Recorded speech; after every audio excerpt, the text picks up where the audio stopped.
오늘 저희들이 볼 것은 역대상입니다. 역대상 13장 1절에서 8절 말씀이 되겠습니다.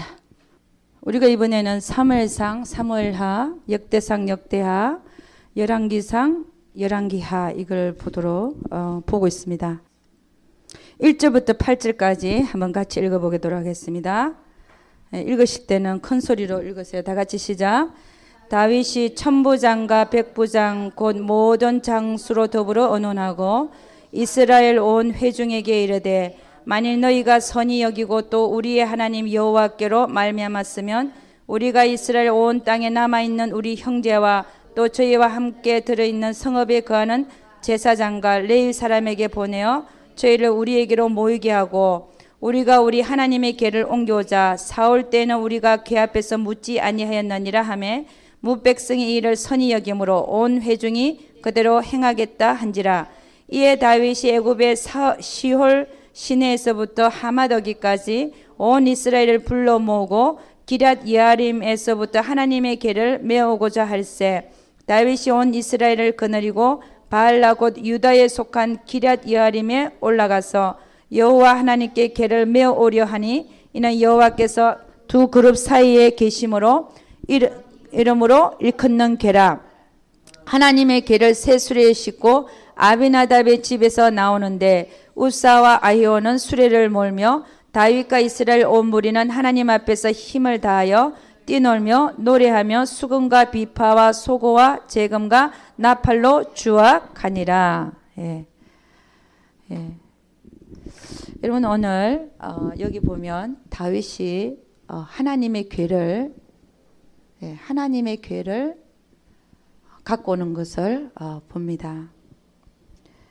오늘 이 구절을 가지고 오늘 읽은 이 구절을 가지고 둘째 시간도 하겠지만 또 그때 가서 자세히 보기로 하고 여러분 이 하나님의 궤라고 하는 것은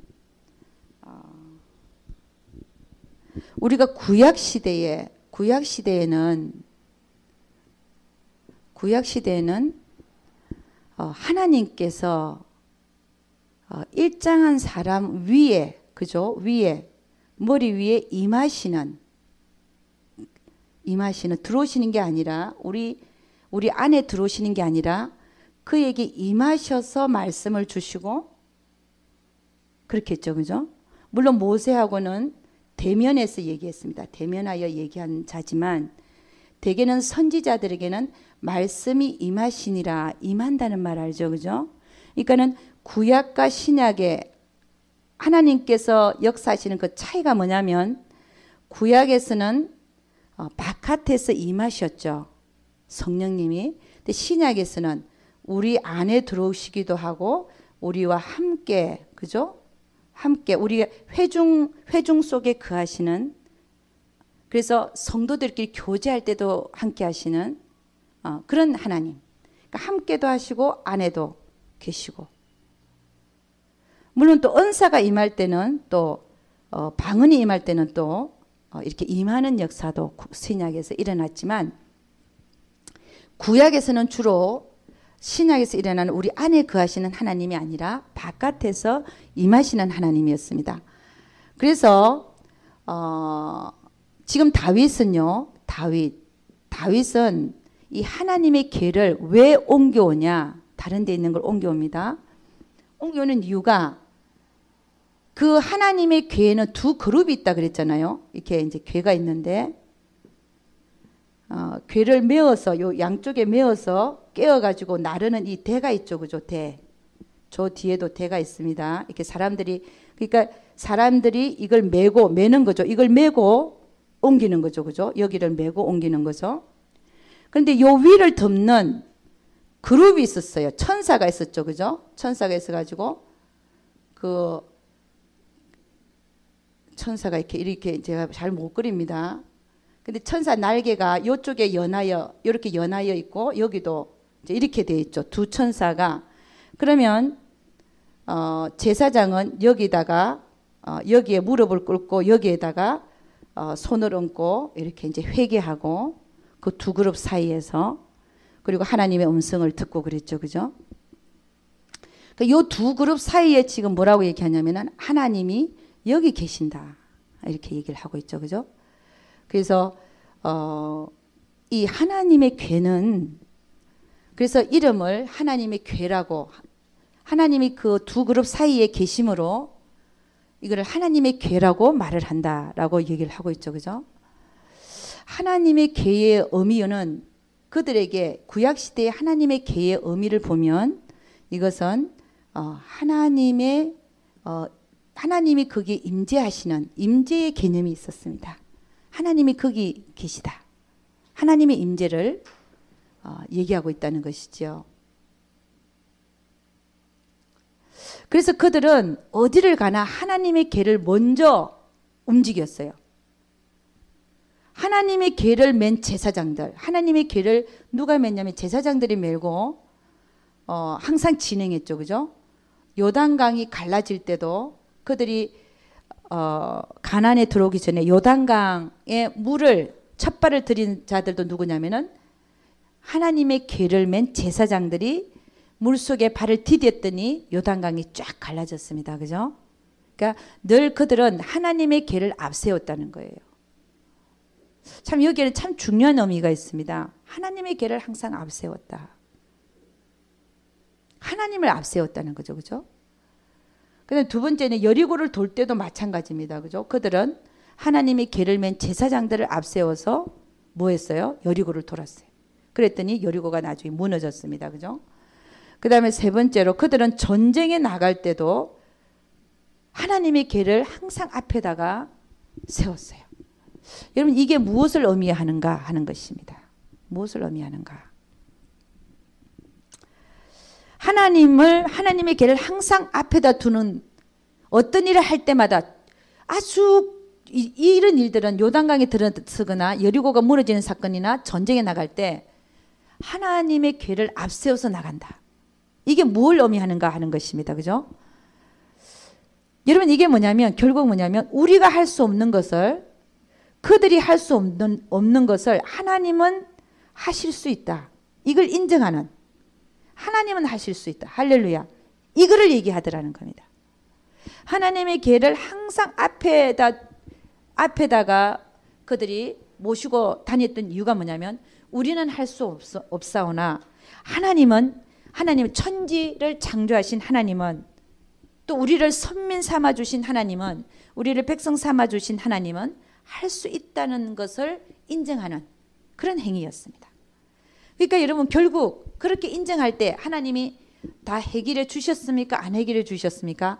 다 해결해 주셨어요. 할렐루야. 그러니까 여러분 우리도 어떻게 해야 되냐면은 항상 어떤 일에 있어서나 누구를 앞세우라는 겁니까? 하나님을 앞세워야 돼. 하나님을 앞세워야 된다.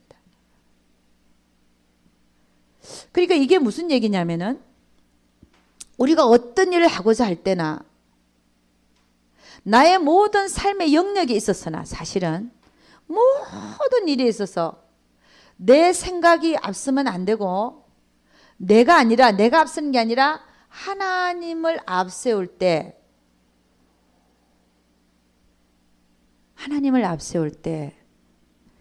모든 것이 하나님께서 불가능도 가능케 하시고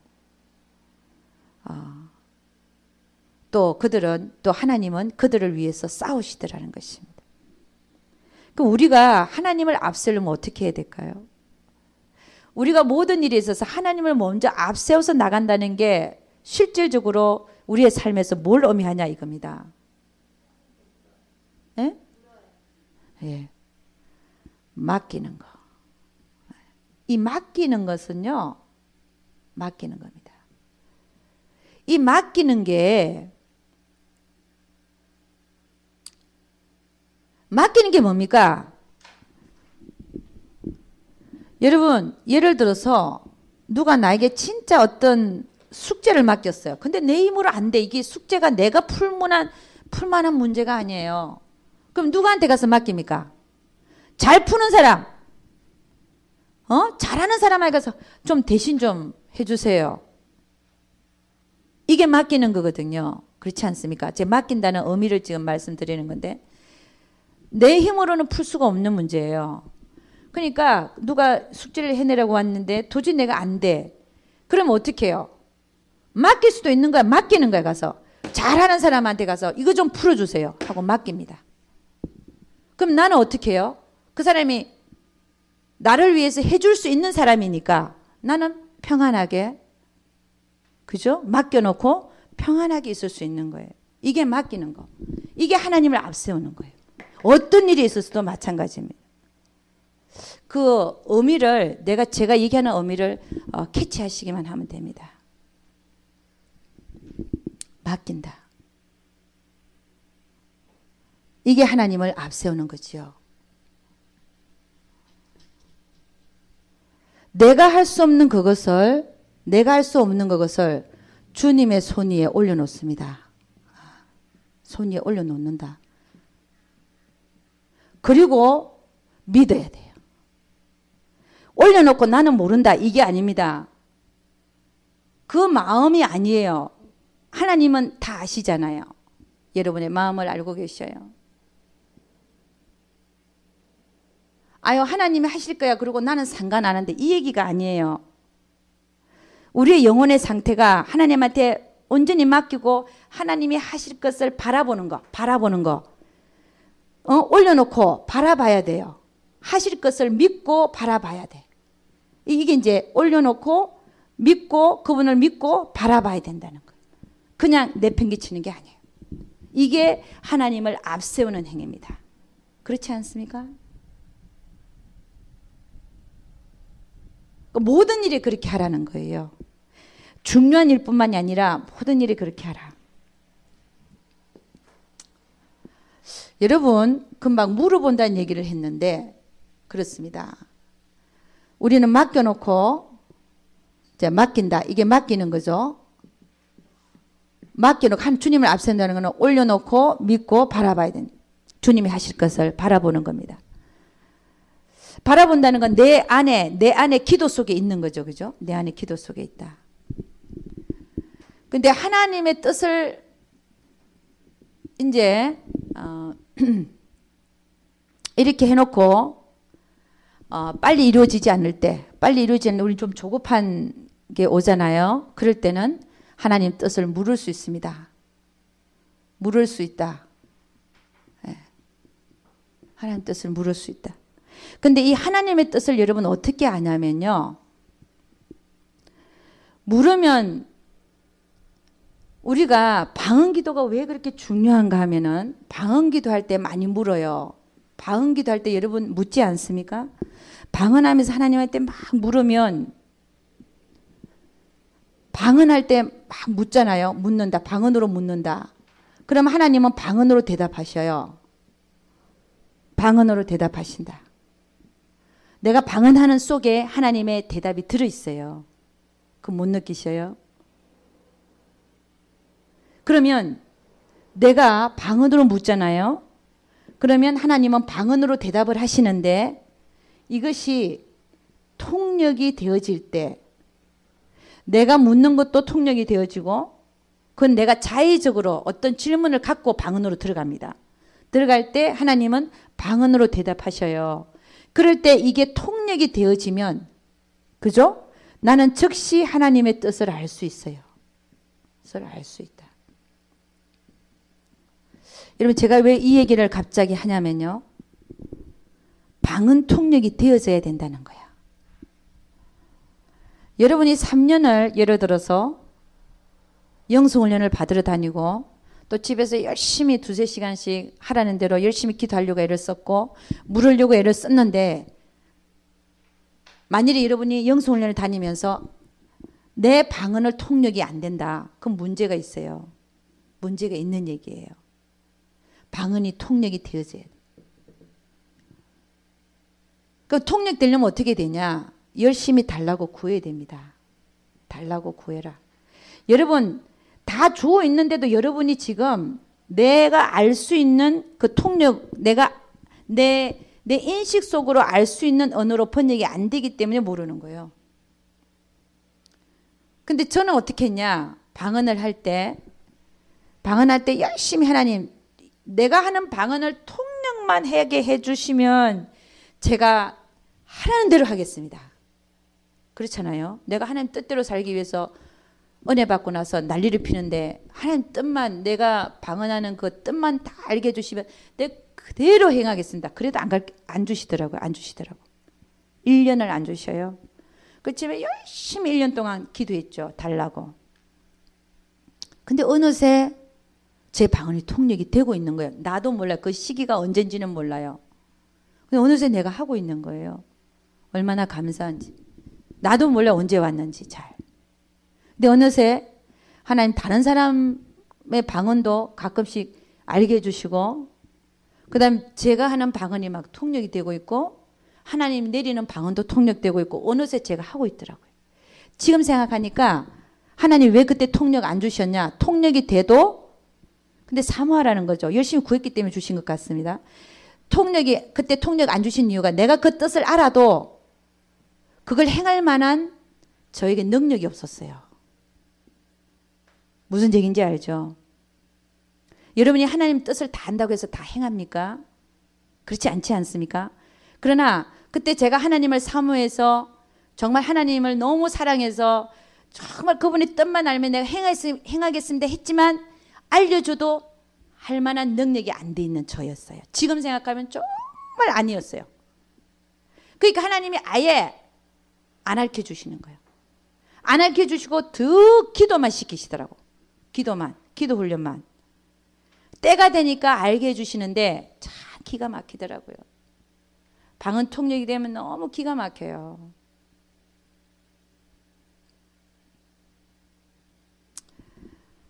어떻게 자기 방언 통역하는 사람 되어서요? 부분적으로. 우리 사모님은 부분적으로. 장집사님은 아직 그럼 기도가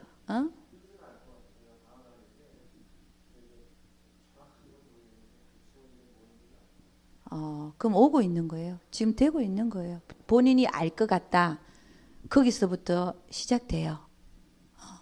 더 많이 사모하시고 더 정확하게. 그리고 하나님의 음성이 올 때는 통역이 되거나 내 머릿속에서 알아질 때는 정확하게 떨어집니다.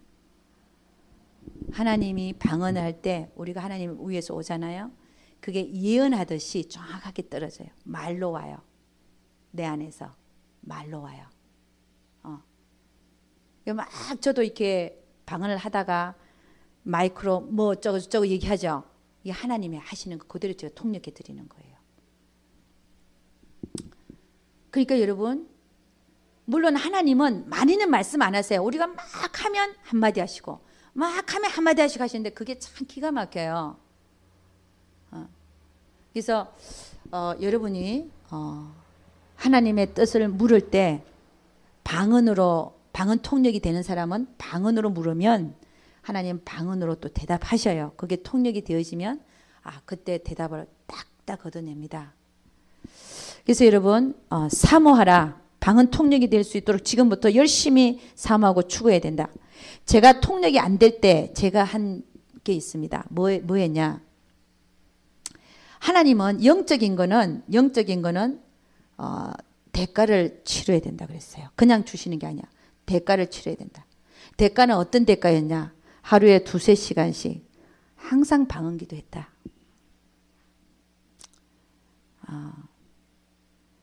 여러분, 저는 지금 하루에 2-3시간씩 기도한 게 10년이 넘었어요.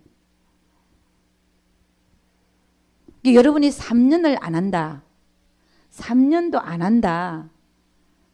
그럼 거기서 뭘 하나님이 그 영적인 것을 열어주시고 또 이런 방언 통역되어지면서 그분이 하실 말씀들을 여러분이 알게 해주시고 그렇게 하겠습니까? 여러분 지금 우리가 영성훈련 받을 때 많이 왔잖아요. 근데 남아있는 사람들을 보면 몇 명 안 돼 사실은. 근데 이 몇 명 안 되는 사람들이 방언 통역이 안 된다. 그러면 처음에는 누가 실망하냐? 하나님이 실망한다. 두 번째 누가 실망하냐? 제가 실망합니다. 그리고 세 번째 누구냐? 본인들이 제일 안타깝겠죠. 사실은. 그러니까 여러분이 3년 동안 두세 시간씩 기도 안 하면 주님이 내일 오신다 해도 오늘 해야 되는 거예요. 아니 가만 생각하니까 주님이 내일 오신다면 나 오늘 더 기도해야 될 것 같아. 왜냐 기도할 때 하나님 만나야 되니까 내가 딴짓하고 있는 것보다. 그렇지 않습니까? 내가 내일 주님 온다고 해서 막 준비하고 돌아다니고 이게 아닌 것 같아요. 오히려 하나님과 교제하고 있어야 될 것 같아. 더 많이 하나님께 시간 드리고 있어야 될 것 같아요. 그렇지 않습니까? 그러니까 여러분 3년 동안 두세 시간을 기도 안 한다. 그럼 뭘 얻겠습니까? 영적인 대가를 안 치르는데. 네, 안 치르는데. 여러분 영성이 하루아침 입혀지는 게 아니에요. 다 합해져서. 강의도 듣고 내 삶에 적용도 하고 깨우치기도 하고 기도도 하고 묻기도 하고 순종도 하고 다 합해서 이루어지는 거예요. 어느 하나만 잘해갖고 되는 게 아니에요. 아멘입니까? 제가 한 건 뭐냐? 열심히 기도하고 아침 저녁으로 영성훈련 쫓아다닌 것밖에 없어요. 그것밖에 없어 제가 한 게. 물론 교회에서 사역도 했습니다. 전도사로 사역을 했지만 내 마음은 오직 하나님과의 관계 속에서 기도와 묻는 것과 영성훈련 아침 저녁으로 쫓아다니는 것. 물론 애들 사역하고 어른들 사역도 하기도 했어요. 그러나 마음은 죄송합니다. 오히려 영성훈련에 더 가 있었어요. 제가 그렇게 시간을 보냈더라는 것입니다. 근데 지금은요. 지금은 이제 10년이 지난 지금은 여러분이 지금 이렇게 3년 동안 할 때는 열심히 배에서 끓어오르는 그 방언기도를 해야 돼. 그래야 은사가 쫙 임합니다. 은사가 지식의 말씀면서 지혜의 말씀면서 믿으면서 뭐 영분별하면서 능력행하면서 신유하면서 그 모든 것들이 방언에서부터 줄줄이 사탕으로 임해요.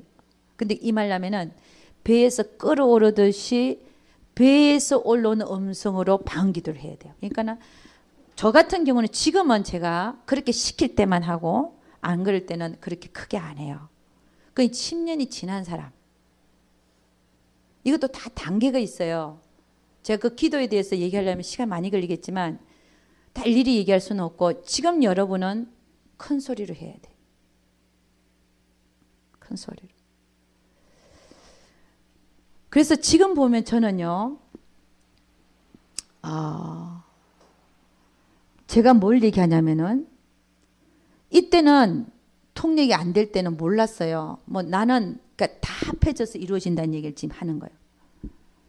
모를 때는 하나님 뜻 행할 수 없는 자였고 그러니까 하나님 가르쳐줘도 할 수 없는 자였어요. 그런데 어느 때가 되니까 다 열려버려 그냥. 때가 되니까 하나님 다 열어주셔요. 그때까지 뭐였냐? 열심히 기도하고 열심히 쫓아다녔고 딱 되니까 그냥 쫙 그냥 보이고 쫙 들리고 막 다 열어주셔요. 그런 때가 와요. 근데 그때까지 뭐예요? 열심히 추구하고 사모해야 돼요. 근데 그런 영적인 대가를 안 치르고 뭔가를 얻겠다. 얻어지지가 않습니다. 그러니까 3년 동안 영성훈련 마친 자 중에 하나님이 얻었다라고 하는 자들이 몇 명 안 돼요. 하나님이 얻었다라고 하는 자들. 다 마쳤죠. 다 수료했지. 근데 아무리 봐도 아니에요. 그런 자는 뭐 했냐? 하라는 대로 안 했어요. 기도 많이 안 했어요. 기도한다고 자랑하라는 얘기가 아니에요.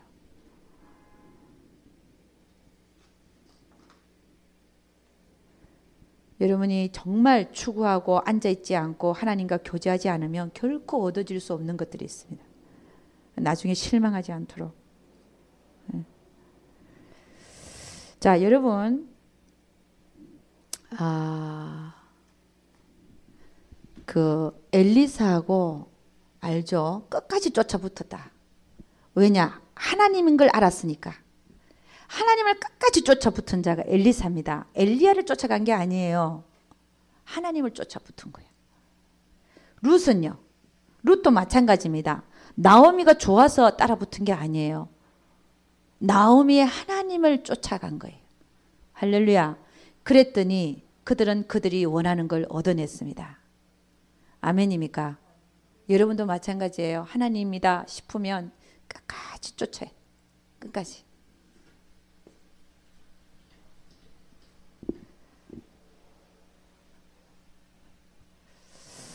저는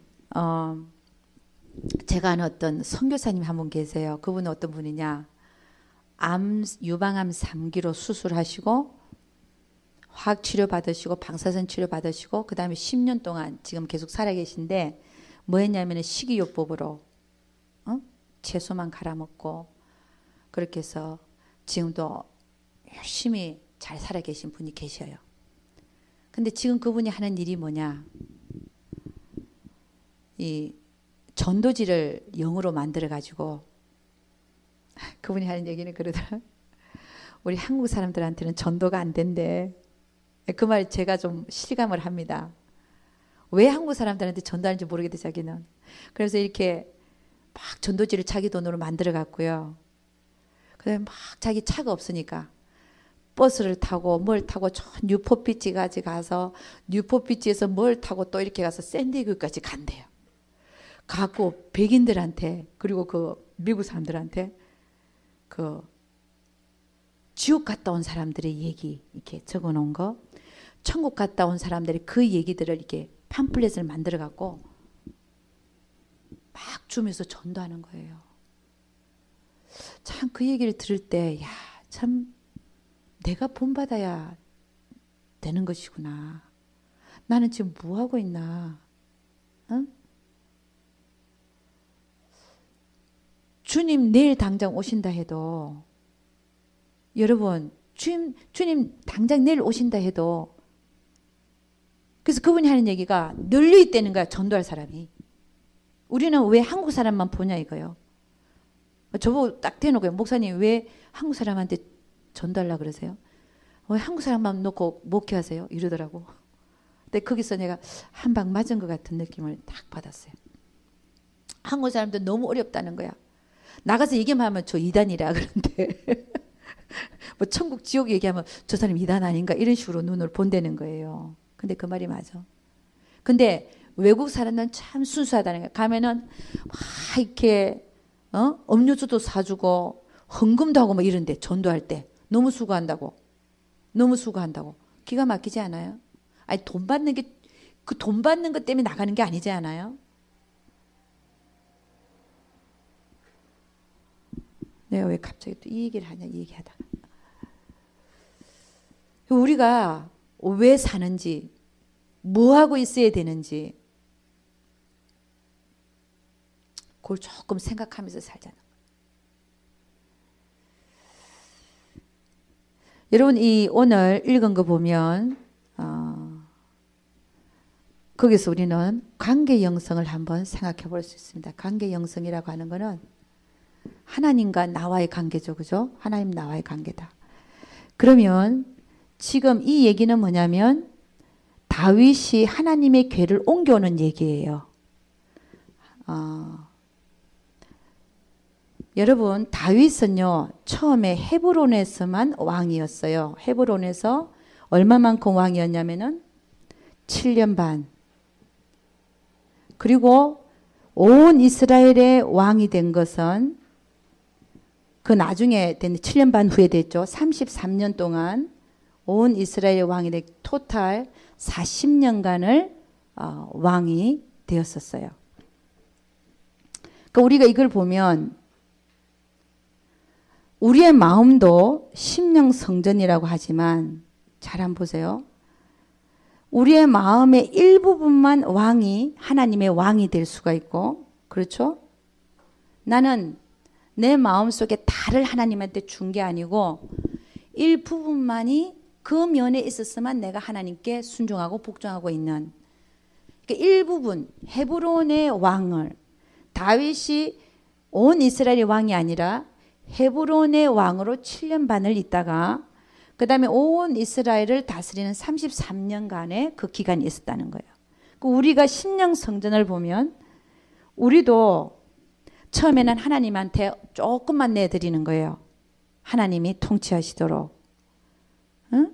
조금 어떤 부분만 하나님의 것을 만들다가 나중에는 전체적으로 하나님이 나를 다스리게 하실 수 있는 그렇게 나아가더라는 것이. 그래서 다윗은 처음에 헤브론에서 7년 반 왕이었고 그 다음에 온 이스라엘의 왕이 되었습니다. 그러고 나서 그가 한 일이 궤를 옮겨온 일이 한 거예요. 처음에 온 이스라엘의 왕이 되어서 통일왕국의 왕이 되고 난 다음에 첫째 한 일이 뭐냐. 오늘 읽은 역대상 13장 3절 우리가 우리 하나님의 궤를 옮겨오자 사울의 때는 우리가 궤 앞에서 묻지 아니하였느니라 그렇게 되죠. 그러니까 결국 뭐냐면 사울이 망한 이유가 뭐라는 거예요. 묻지 않아서. 하나님 앞에 묻지 않아서 망했다.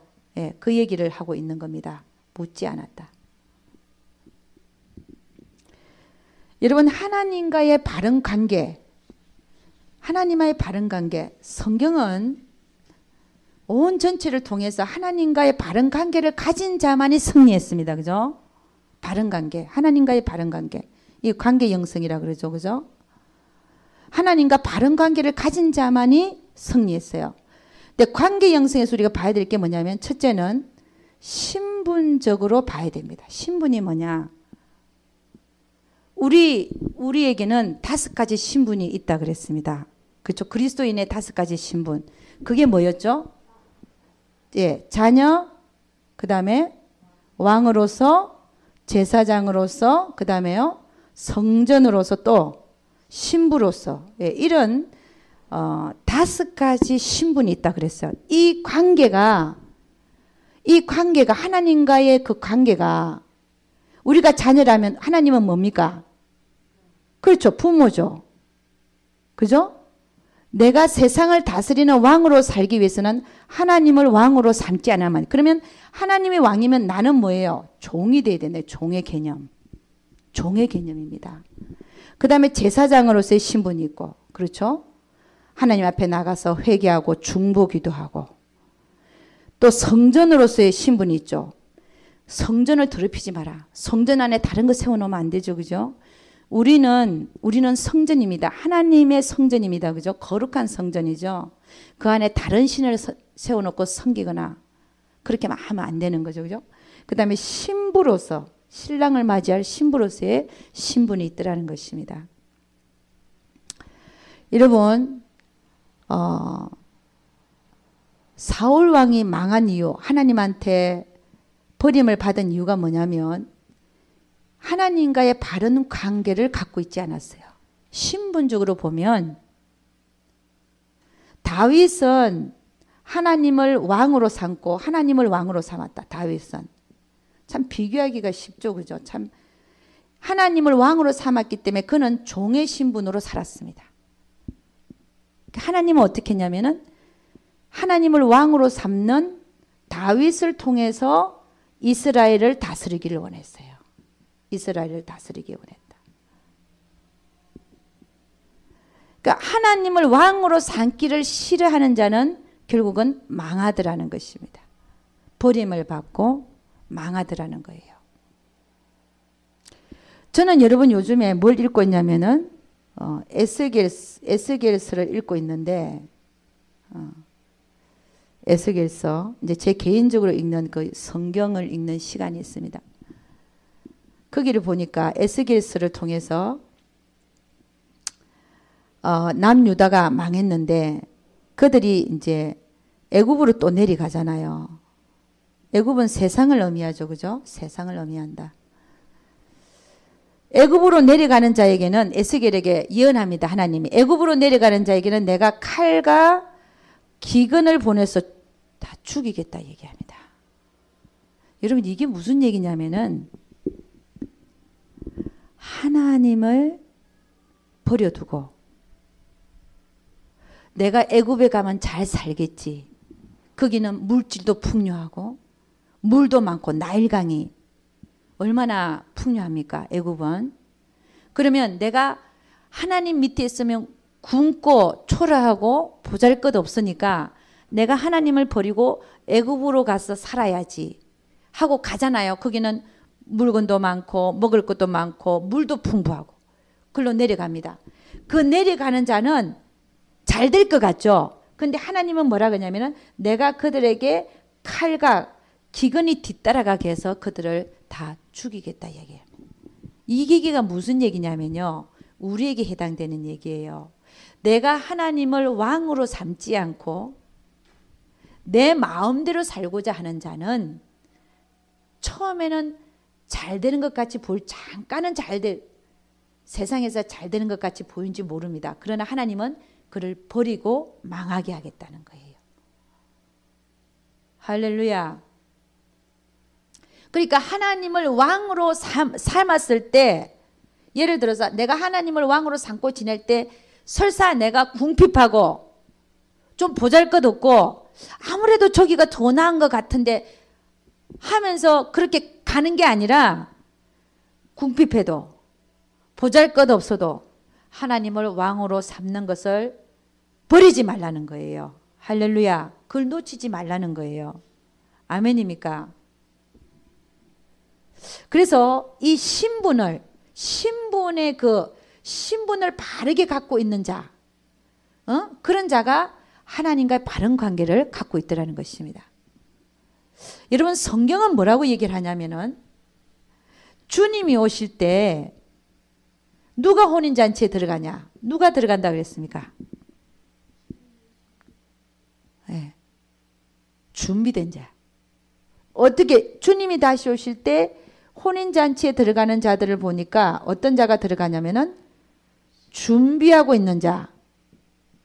금방, 그리고 세마포로 단장하고 있는 자, 그죠? 세마포 옷을 입고 단장하고 있고 기름 준비 많이 해서 불 밝혀 들고 있는 이런 자만이 들어간다 그랬어요. 예복 입지 않는 자는 오히려 쫓아내버렸죠. 저 바깥 어두운 곳에 슬픔 이래 가는 장소, 예복 안 입고 온 자를 갖다 당장 내쫓아라 그랬어요. 예복 입고 있어야 된다. 예복. 이게 바른 관계를 갖고 있는 것이죠. 여러분, 세마포 옷을 입고 준비하고 있는 자가 누구냐? 예, 성령을 쫓아서 사는 자.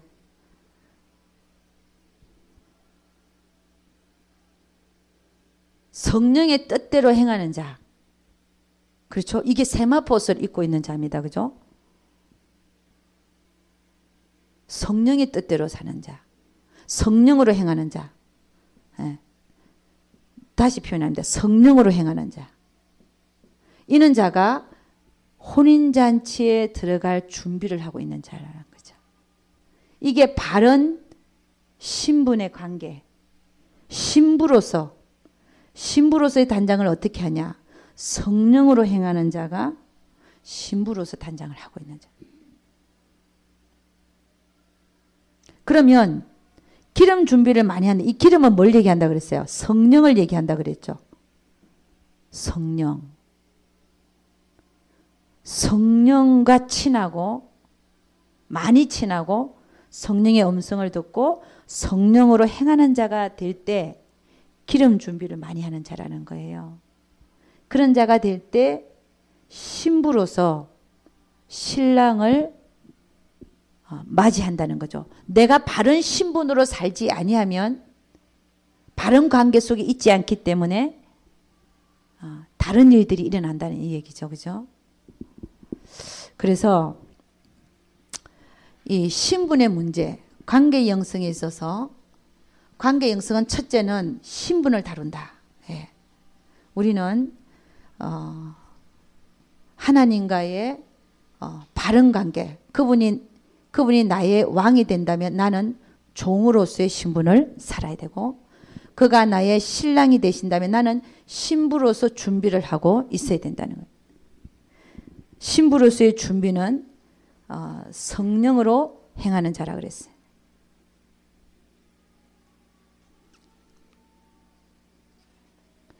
그 다음에 두 번째 관계는요. 관계 형성에서 우리가 두 번째는 뭘 다루냐면요.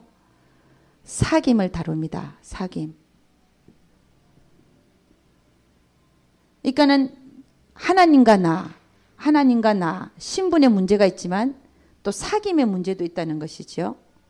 바른 관계를 가지려면은 사귀어야 된다는 것입니다. 여러분이 부부가 같이 사는데 사귐이 없다. 인격적인 사귐이 없다. 그래서 헤어지잖아요. 사귐이 없기 때문에 헤어지는 경우가 많죠. 성격 차이다 이래가지고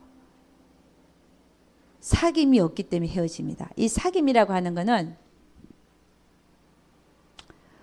어떤 여자가 어떤 남자가 그 여자를 너무 사랑했어요. 너무 헌신적이고 막 너무 잘했어요.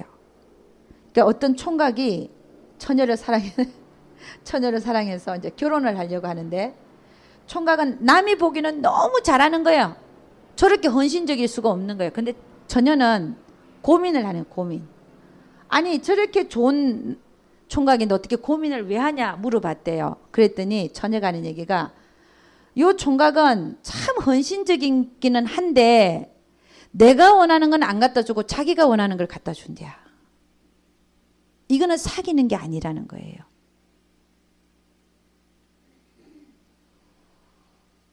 그래서 과연 이 처녀는 고민하는 이유가 내가 결혼해서 행복할 것인가? 지멋대로 하는데 아무리 봐도 다른 사람이 봐도 정말 좋은 총각인데 너무 헌신적인데 자기 뜻대로만 한다는 거예요. 그러니까 행복하지가 않아 이 처녀가. 여러분 사귐이라고 하는 것은 일방적인 것이 아니죠. 상호적이라는 거예요. 상호적. 그래서 여러분 이 사귄다는 건 뭐냐면 부부간에 사귐이 없다. 사귐이 없다. 기능적인 것만 있다. 기능적인 거 아시죠? 돈 벌어다 주고 밥 해주고 빨래 주고 그만인 거예요. 기능적인 거. 근데 사귄다는 거는 다른 의미죠. 다른 의미죠. 그죠? 자녀와 부모 간의 관계도 사귐이 없다. 그럼 이런 애들은 어떻게 돼? 나중에는 잘못된 길로 가더라고요.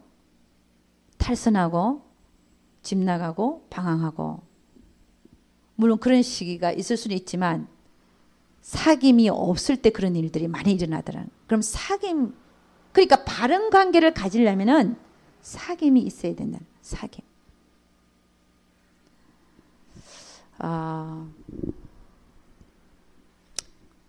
사귐이 있으려면 어떻게 해야 되냐. 여러분,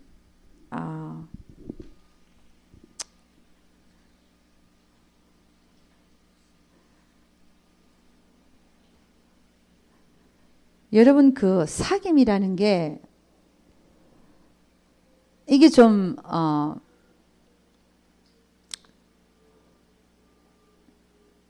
잘 맞는 비유가 될 수도 있고 아닐 수도 있겠는데 여러분 사귄다는 것, 사귐이라고 하는 거는 상대방의 의견을 묻는 겁니다. 의견을 묻는다. 이게 무슨 얘기냐면은 묻는 것이다. 여러분 부부간에 사귐 있는 부부는요. 서로가 서로에게 물어요. 여보 어떻게 하는 게 좋지? 내 마음대로 안 하는 거예요. 내가 설사 뭘 하고 싶어도 묻는 거예요. 상대방의 의견을.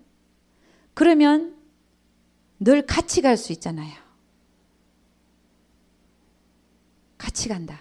이게 사귐 있는 부부거든요. 내 의견이 내가 생각해서 옳다 그래서 내대로 하는 게 아니라 그래도 묻는 거.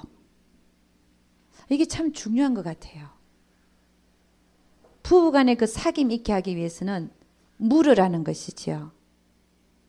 여보 오늘 저녁에 뭐 먹고 싶어? 그것도 참 아무것도 아닌 것 같지만 그냥 해놓고 먹어라. 이런 거보다 여보 자기야 오늘 뭐 먹고 싶지? 묻는다는 것은 참 배려하는 마음이 있는 것 같아요. 아무것도 아닌 거, 저녁 먹는 거 아무것도 아니죠. 그렇지만 그 하나하나가 상대방을 인정해주고 생각해주고 내 마음대로 안 하는 거. 그게 참 서로에게 예의를 갖추게 하고 또 사귐이 있는 것 같아요. 그래서 사귐이 있게 하기 위해서는 묻는 것이 참 중요하다는 것이. 이게 하나님과 우리의 관계도 똑같은, 하나님과 우리와의 관계 속에서도 똑같은, 왜냐하면 그분이 인격체이기 때문에 내가 내 마음대로 하지 않고 하나님의 의견을 묻는다는 것은 그분과 내가 사귐이 있는 관계를 갖겠다는 것이. 그렇지 않습니까? 그래서 늘 이렇게 묻고 지낸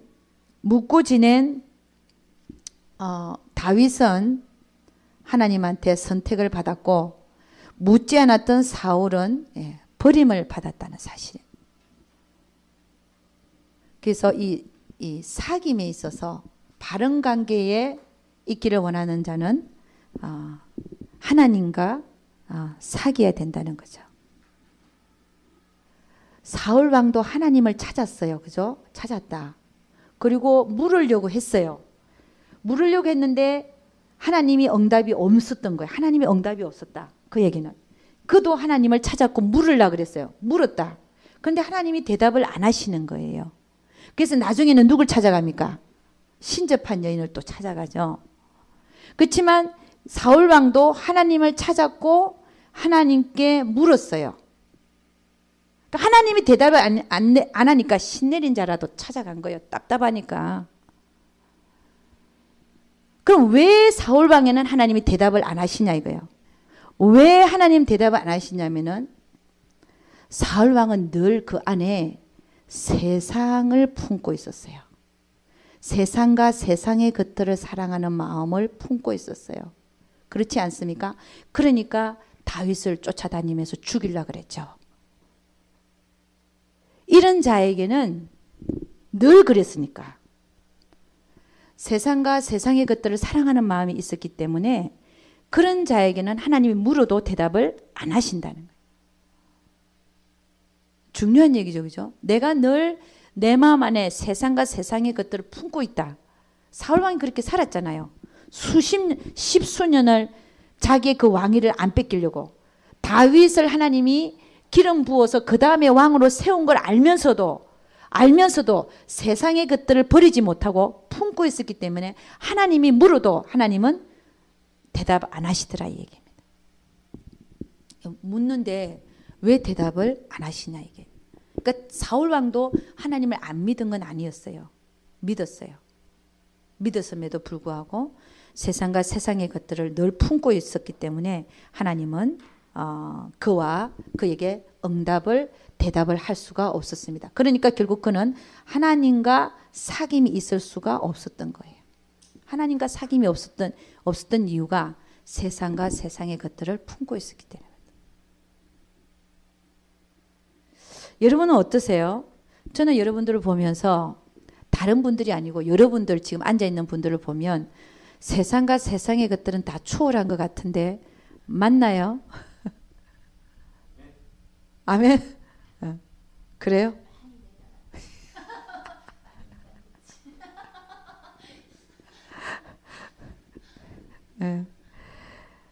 그러니까 여러분 세상과 세상의 것들을 아직도 내 마음 안에 품고 있으면 하나님의 음성을 듣기가 힘들다는 얘기입니다. 하나님께서 아예 말씀을 안 하신다는.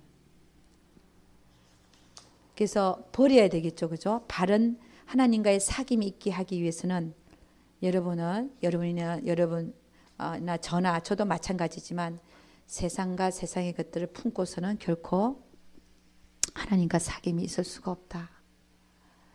자, 여러분 그거 가만 보면 우리 이거 한번 생각해 보죠.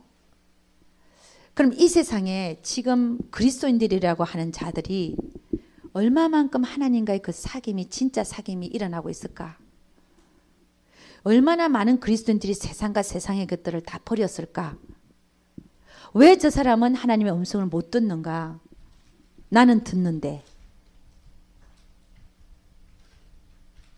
왜 그렇다는 거예요? 세상과 세상의 것들을 아직 버리지 못했기 때문에 그렇습니다. 그럼 이 세상에 그리스도인들이 너무 많은데 그 사람들이 다 하나님과 사귀냐? 그렇지 않다는 거죠. 그러니까 사실은 우리가 해야 될 일이 너무 많은 거예요. 주님이 오시기 전에 그들을 신부로 단장시키기 위해서는 우리가 해야 될 일이 참 많은데도 사람들은 이곳에 안 온다. 왜 안 옵니까? 버려야 되니까. 못 버리거든요. 그리고 못 버리는 사람은 여기서 하는 얘기가 들어오지를 않아요. 왜 그렇습니까? 자기 욕심 때문에 들어오지를 않아요. 자, 여러분, 저는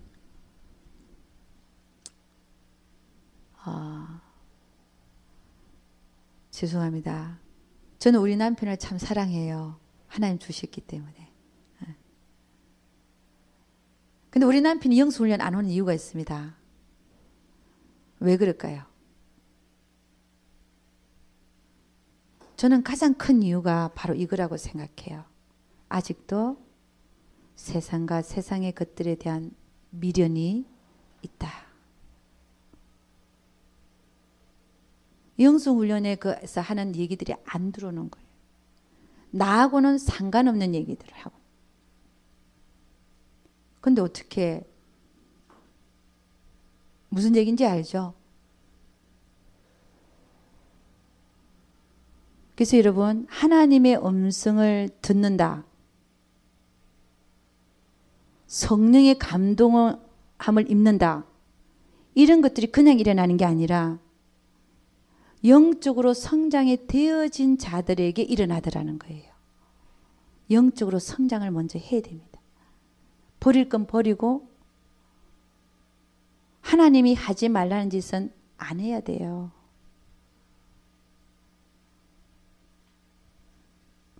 내가 세상과 세상의 것들을 품고 있는 한은 하나님이 날 만나주지를 않습니다.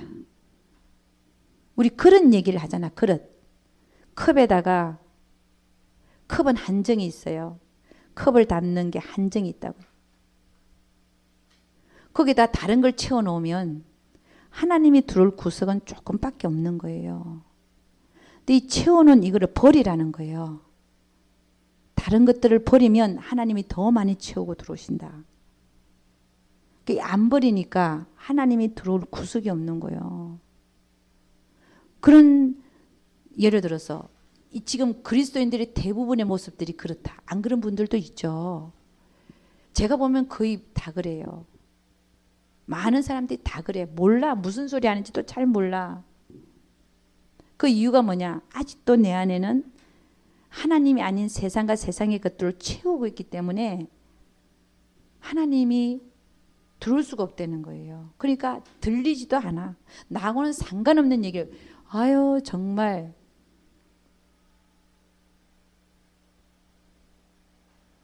그리고 나 다 알아. 그러고 본인은 실제적으로 안 비워져 있는데 그런다는 얘기예요. 그래서 여러분, 하나님과 진짜 사귐이 있는 자들이 많으냐? 그렇지 않더라는 것입니다. 드물더라는 것입니다. 근데 이 사귐이 진짜 있게 하기 위해서는 내 안부터 깨끗하게 하지 아니하면 결코 하나님과 나와 사귐이 있을 수가 없더라는 것입니다. 이런 이 관계 영성에서는 제가 첫 번째 시간은 좀 짧게 하려고 그랬는데, 이 관계 영성에서 첫째는 신분의 문제가 있다 그랬죠. 신분의 문제는 상대적인 것입니다. 그죠? 상대적이다. 상대적이라는 게 뭐냐면 그분이 어떤 분이라면 나는 어떤 사람, 그런 걸 얘기하죠. 그분이 왕이 되시면 나는 신하, 종의 그런 관계, 이런 상대적인 의미가 있습니다. 그죠? 그런데 이 사귐의 문제는 상호적이어야 돼요. 하나님만 나를 사랑해서도 되는 게 아니고 부부간에도 마찬가지입니다. 나만 잘하려고 하는데 그 사람은 아무 반응이 없다. 이거 사귐이 있을 수가 없잖아요. 사귐이라고 하는 거는 상호적이에요. 소통이 돼. 소통이 일어나야 된다. 상호적이다. 그래서 관계 영성은 신분과 사귐을 보면서 하나는 상대적이고 하나는 상호적으로 일어나는 것을 볼 수 있습니다. 그래서 여러분 부부간에 같이 길을 가려고 하면 서로가 서로에게 물어야 된다라고 말했습니다. 묻고 그 다음에 아까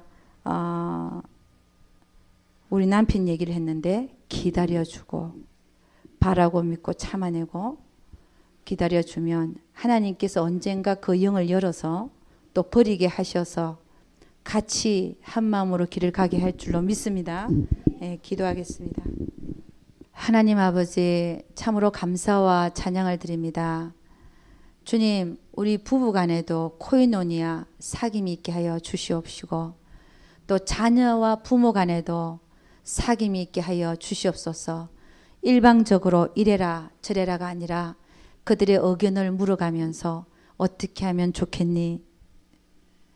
하나님 이러한 사귐들이 있게 하셔서 정말 이런 사귐들이 또 하나님이라는 그 존재와 우리와의 관계 속에서도 아버지는 이 사귐이라는 저 소통이 있게 하셔서 정말 서로가 서로가 누구인지 알고 살 수 있도록 우리 주님 축복하여 주시옵소서.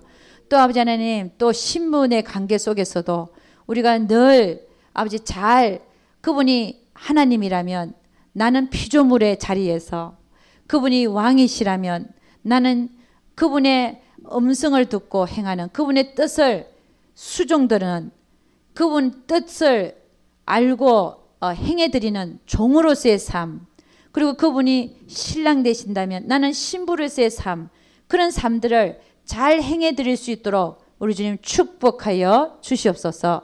우리 하나님께서 오늘 역대상 다윗과 하나님의 관계를 보면서 또 하나님께 불순종한 사울을 보면서 우리가 어떻게 살아야 될 것인가를 보았습니다. 우리 하나님께서 우리는 다윗과 같은 존재가 될 수 있도록 우리 주님 축복하여 주시옵소서. 우리 하나님께서 함께하여 주실 것을 믿사옵고 이 모든 말씀 우리 주 예수의 이름 받들어 기도드려서나이다. 아멘.